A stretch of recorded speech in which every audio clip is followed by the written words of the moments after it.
Well, each week, a group of insiders joins me to offer perspective on some of the week's top stories. This week, sounding off on the $300 million culinary arts and entertainment hub, the Bottleworks District project, which is now officially up and running. IMS adding another event option at the famed Oval, and another grocery delivery option is now available in central Indiana. Our insiders this week are Katz Corin Cunningham co-founding partner Norris Cunningham. Also, UIndy Associate Professor of Finance Matt Will, and Business Furniture CEO Mary Beth Oakes. And welcome one and all to another edition of the Insiders. Our top story this week, Bottleworks, the Bottleworks project, the old Coca-Cola bottling plant in downtown Indianapolis along Mass Ave. For years, there's been a lot of speculation about what will become of that.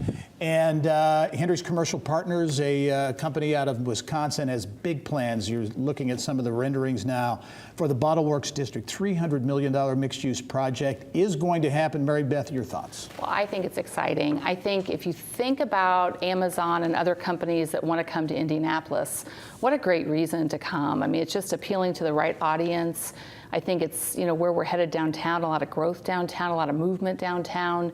It's just the perfect kind of cap to Mass Avenue, I think. And the great multi-use building, too. I love the fact that we're taking this facility, right, and doing something really productive with it, that's going to be beneficial to lots of citizens, right? And as you say, that next evolution or revolution, Mass Ave has been on fire in recent years, but this is takes it to a whole nother level as a destination. Takes it up a whole nother notch. Yeah.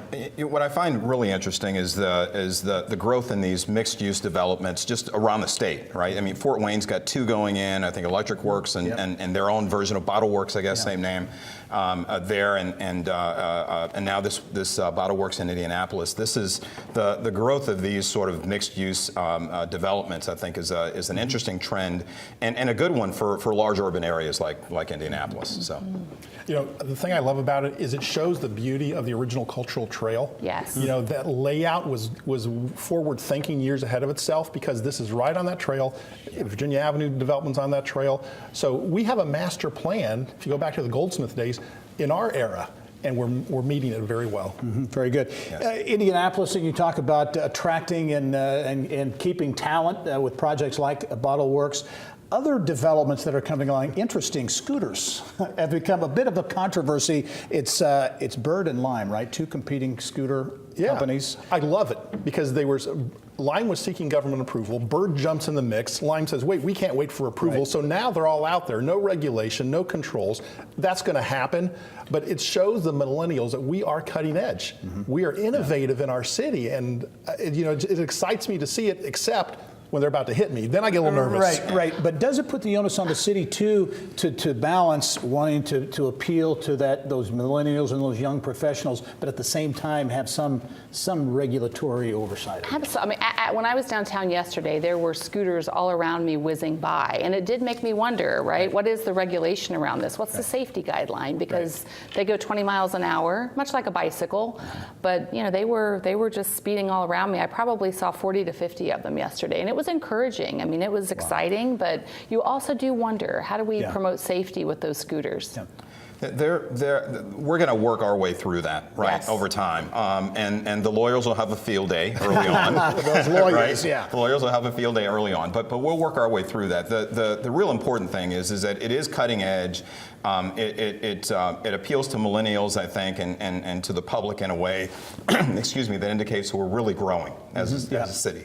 I will say they're easy too, right? Because basically you hop on, you hop off, and you can leave them wherever you're finished. You leave it right, but road, they make it easy, but right? They make it easy, It'll be interesting to watch. But it shows how open we are to disruption. Yes. And if we want to be an innovative, cutting-edge, city, we have to be open and receptive to disruption. Yes. Well, you talk about disruption. You look at the Indianapolis Motor Speedway, one of the iconic sports venues in the world, that for many decades had one event the entire year, and now has changed in so many ways. The latest change, IMS putting in a dirt track. I think it's around turn 3. There'll be a dirt race there as part of Brickyard 400 weekend. You talk about innovation and doing things differently. The Speedway continues to look at new ways and different ways of making themselves viable. They do. They have to remain relevant, right? There's so much competition in their field, and it's just a way of staying relevant, staying current. trying to figure out what the market needs and wants. You know, it's also going to attract the next generation of drivers. Absolutely. Remember, Jeff Gordon started out in the rural Indiana. That's right. He's now owns a dirt track in Ohio. So those folks, like say, my neck of the woods down Evansville and Tri-State Speedway, they're going to be driving around the racetrack thinking, I'm going to be in Indianapolis racing one day. Yeah, that'll be interesting to watch develop. High-tech companies, big tech companies, Amazon, Whole Foods beginning grocery delivery service. I'll bunch these together. Grocery delivery service, Indianapolis, one of the new markets in that area. Facebook also bringing a community boost. It's a community boost program where they want to get to hundreds of thousands of folks for tech training over the next number of years. Does it say anything about Indianapolis?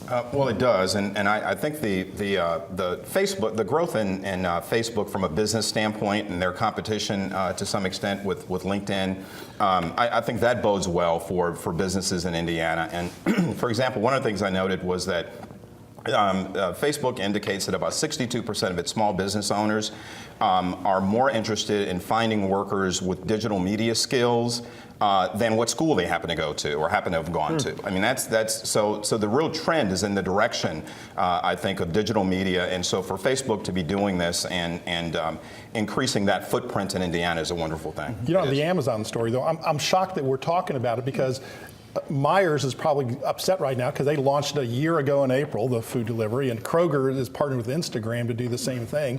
But anything Amazon does just gets press. You know, it's like, wait, we're already doing it, folks, but they still get the press. They get it because I think it's far-reaching. They make it simple. They make it easy. Yeah. Not to say these other folks didn't, but I think, speaking of a trend, I think it's just fascinating that 50% of all Americans are getting some of their groceries now from an online service, and it's going to be 75% in 5 years, which is just amazing, right? It is amazing. You talk about food, you talk about technology, you talk about change.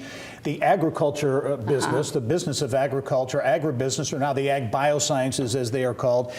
Big partnership announced this week between the National FFA organization and Agrinovus Indiana, all around connecting with that next generation of potential professional. They're going to have a 17,000 square foot interactive experience at the big National FFA convention, talking about all these different careers that, you know, the ag biosciences and chemists and everything related to it. I think an interesting approach. I think a lot of times young people are not necessarily thinking about a career in agriculture, just because you tend to hear things about, you know, the farm industry and how it's on the downward trend.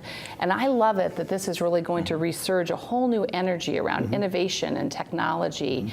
And to your point, really recruit a whole new generation of young people that are really committed to agriculture and helping to support our country, our world. Yeah. I think it's important. Well, you know, FAA continues to be one of the largest student organizations in the country, right? And by far, and by a lot. But the move to really sort of experiential learning for these students and giving them an opportunity to really engage in a high-tech way in the industry, that bodes well, honestly, for the long-term future of agriculture in the country. And when you talk about that touch, that experiential learning situation, especially when it comes to some of these areas that a lot of people, certainly families, parents, probably have no idea the opportunities in agriculture or the ag bioscience. You know, it's interesting about this experiential learning environment is it used to be we learned from books. You just go into a class, it was one-way learning. Now you go into this 17,000 square foot, 170,000 square foot, whatever, this massive facility where you're going to touch and feel and do and learn sustainability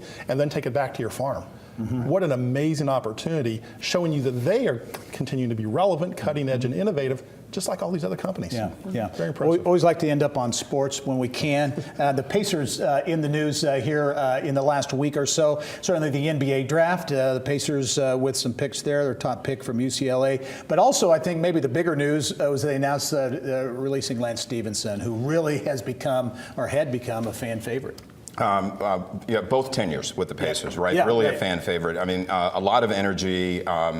You can call him the Dennis Rodman or the Ron Artest of this version of the Pacers, but always somebody who brought that energy and a flair for the game. And so, in that respect, I think he's going to be missed. I think he's going to be missed too. I think great entertainment, great energy. He's going to be missed. Well, you know the most important part of that story? Paul George had to go and tweet. This guy cannot let go. Can you just let go of it? The Pacers are gone. We've separated. Go your own way. Not a PG fan, Matt? I'm just saying he's got some sour grapes. Well, how do we, take another 10 seconds. Pacers going to be do all right next year? Yes. Yeah, Pacers Yes. better. I think so. Better. I think they will too. Good Absolutely. business Yes. decision Better. actually to do this. It'll make them better. In an Yes. easy conference in the East. Yeah, anyway. right. Yeah, But that yes, helps. they're gonna That be certainly much helps. better. With that, we'll sign off for another Insider segment. Norris Cunningham, Mary Beth Oakes, Matt Will. Thank you, one and all. Thank you. We'll be right back. Thanks. Thank you.